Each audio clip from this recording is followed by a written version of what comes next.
G'day to everyone out there. If obstacle 1 is one drumming obstacle you haven't overcome, then this lesson is here to help. Let's check out Interpol's song. I'll jump on the kit and break it down.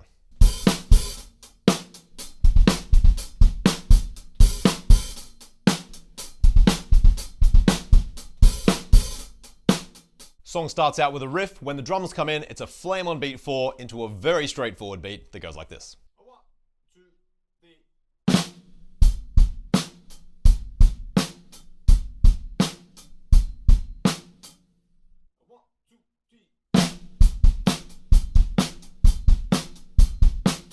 When the lyrics come in for the verse, the kick drum just changes a little bit, so here's those full bars.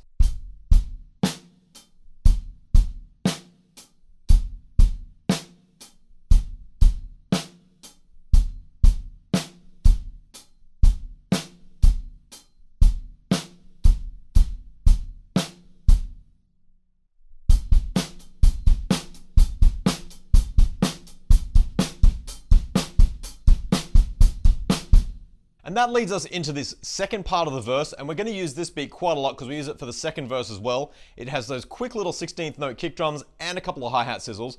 I'll take it slowly and then I'll explain some of the approaches to how you get this beat done.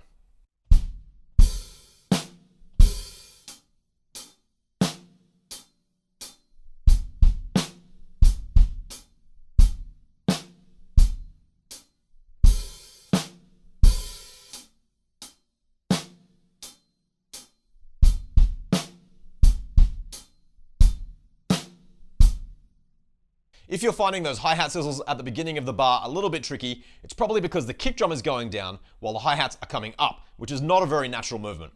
To practice it, I would just loop the first half of that bar over and over again, slowly, like this.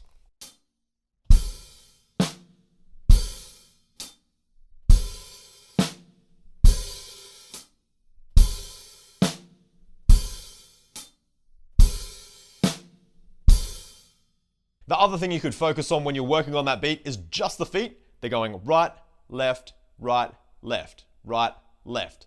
So if you just think about what they're doing, then maybe the hi-hat sizzles will take care of themselves. The other tricky part in that groove is those quick kick drums, and I use two parts of my foot, usually the back of the toes and the ball, with my heel up, just so I can get two little quick ones. I'll take it slowly, just so you see what I mean.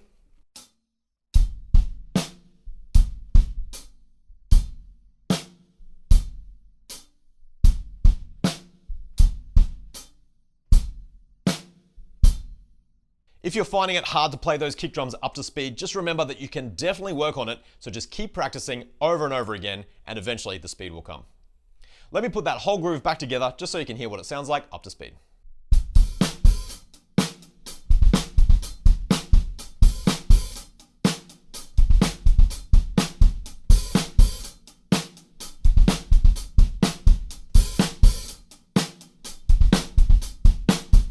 Once that's all taken care of, we have a little pre-chorus bit where we're just playing offbeat hi-hats with one little sizzle at the beginning.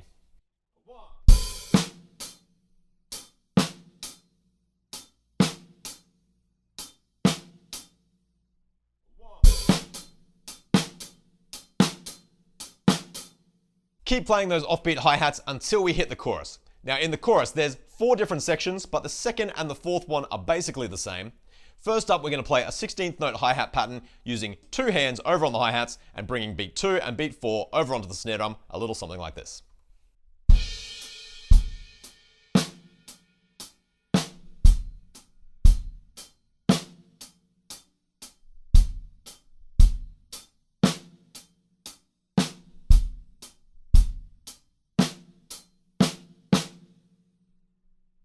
From that tiny snare drum fill, we go over to the ride cymbal, playing every 8th note up there and filling in every 8th note with the kick drums and the snare drum like this.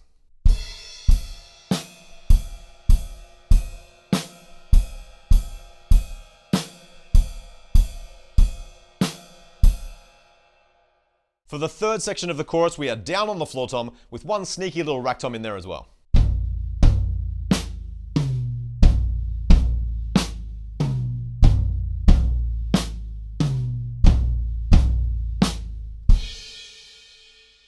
And then the fourth section of the chorus is basically the same as the second one.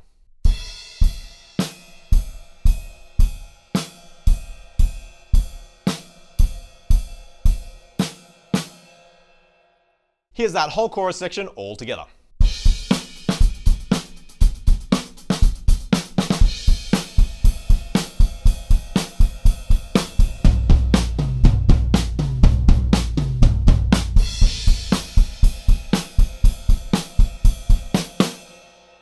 After that first chorus, we drop out for one bar. When we come back in, instead of hitting a crash cymbal, we hit a floor tom, which is a really cool idea. Instead of hitting crashes on beat one of everything, hey, why not use a floor tom instead? So here we go. We're going to go back to our pretty straightforward beat, just like this. 1, 2, 3, 4.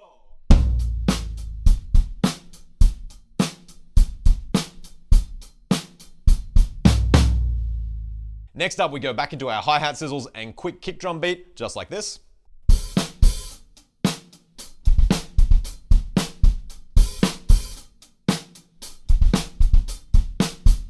And then the next time around those 4 bars, there's a little extra hi-hat flourish at the beginning.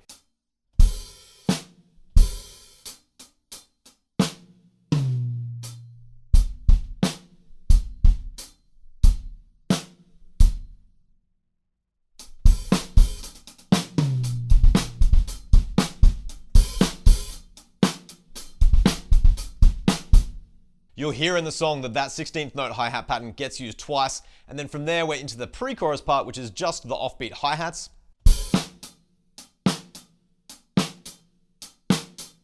And from there we are into a double chorus. At the end of the first chorus, the fill is just a little bit different at the end and going into the next section.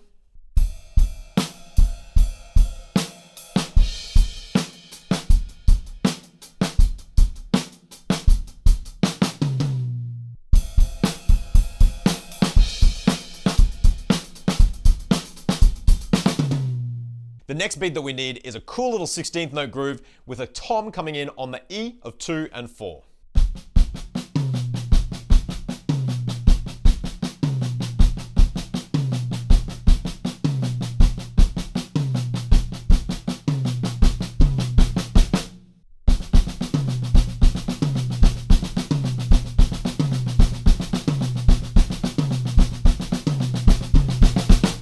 For that beat, I would just keep the sticking nice and simple and just play right, left, right, left, right, left all the way through.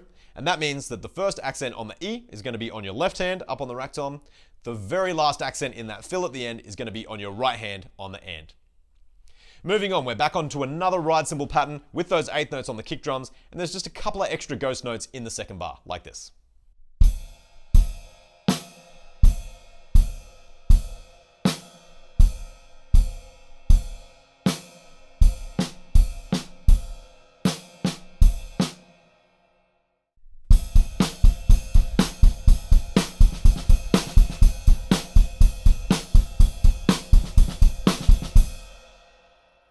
There's one fill in there that I think gets used twice, and according to my ears, this is how it goes.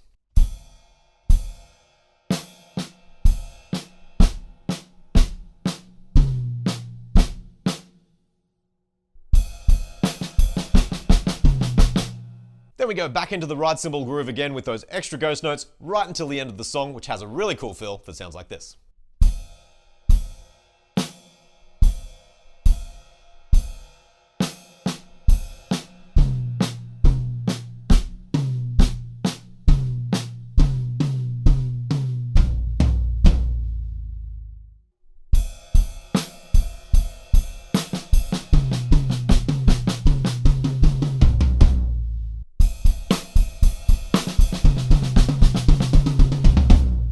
Once again, ending on a floor tom instead of a crash cymbal, which I think is a great idea. There we go, that brings us to the end of Obstacle 1 by Interpol. There's actually a bunch of stuff in the drums and lots of good ideas that you could use in your own songs or in different songs, all crammed into this one song. So hopefully this breakdown has been helpful. Happy practicing with that, and I'll see you at the next lesson.